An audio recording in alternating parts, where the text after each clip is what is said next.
Merci beaucoup. Je donne la parole au président de la République de Guinée, Alpha Condé.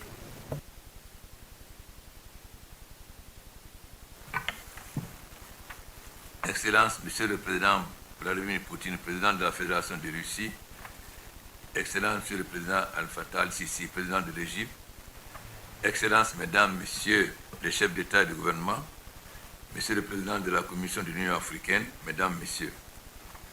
Je voudrais tout d'abord remercier Son Excellence Vladimir Poutine, le gouvernement et le peuple russe pour la qualité de l'accueil et des dispositions idoines prises pour cette toute première édition du sommet Russie-Afrique dans la magnifique ville de Sotchi.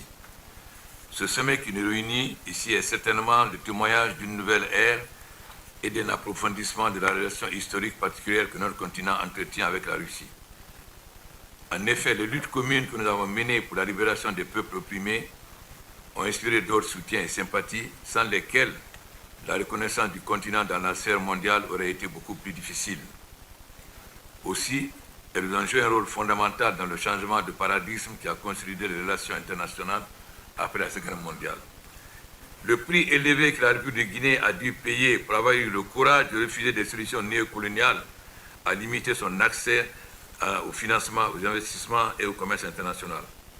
Ce sont des pays comme l'Union soviétique qui ont permis l'ouverture de ce qui est devenu un blocus et de construire les premières bases de notre État.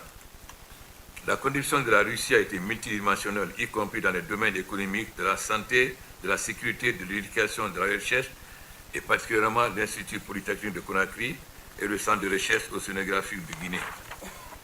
Depuis les indépendances, un nombre important de cadres guinéens ont été formés dans l'ancienne Union soviétique et aujourd'hui en Russie, renforçant ainsi la coopération dans le domaine de l'enseignement et de la recherche. C'est aussi le lieu de réitérer la gratitude du gouvernement guinéen et du peuple de Guinée à la Russie son assistance lors de la crise Ebola 2014-2015 avec l'installation d'équipements de dernière génération en microbiologie qui a permis de lutter efficacement contre l'épidémie. La République de Guinée est un excellent exemple de ce que la technologie et les investissements russes peuvent faire pour développer l'immense potentiel et la richesse des pays africains. La présence des sociétés russes dans le secteur minier est bien établie et déjà considérée comme traditionnelle. En ce qui nous concerne, les conditions sont déjà créées pour une expansion toujours bienvenue de la diversification verticale de cette production. Cela permettra une valeur ajoutée pour nos matières premières, que ce soit en les transformant ou en améliorant notre logistique de support.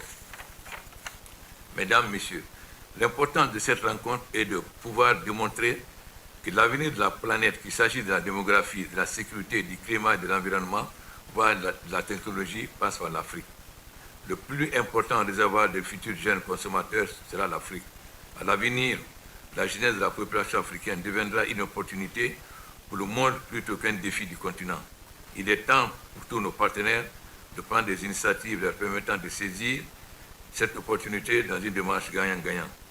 Nous devons conjuguer nos efforts dans l'intérêt de deux continents. Nous, Africains, apprécions l'adhésion de la Russie au principe qui protège les intérêts du continent sur le long terme. Un des secteurs porteurs à cet effet demeure l'énergie. C'est pourquoi nous invitons la Russie à participer au financement de l'initiative africaine pour l'énergie renouvelable.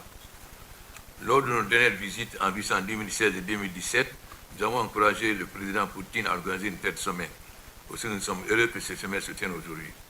Ouvrons donc les portes à une coopération plus féconde, plus engagée, plus créative, pour le meilleur pour la Fédération de Russie, pour le meilleur pour les États africains, assoiffés d'un partenariat mutuellement avantageux. Vive l'unité et l'émergence africaine, vive la coopération russo-africaine, vive la coopération internationale. Je vous remercie.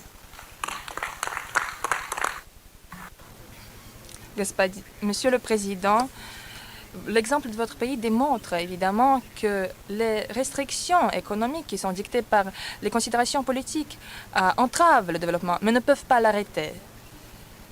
Et nous vous souhaitons tout le succès dans la voie du développement.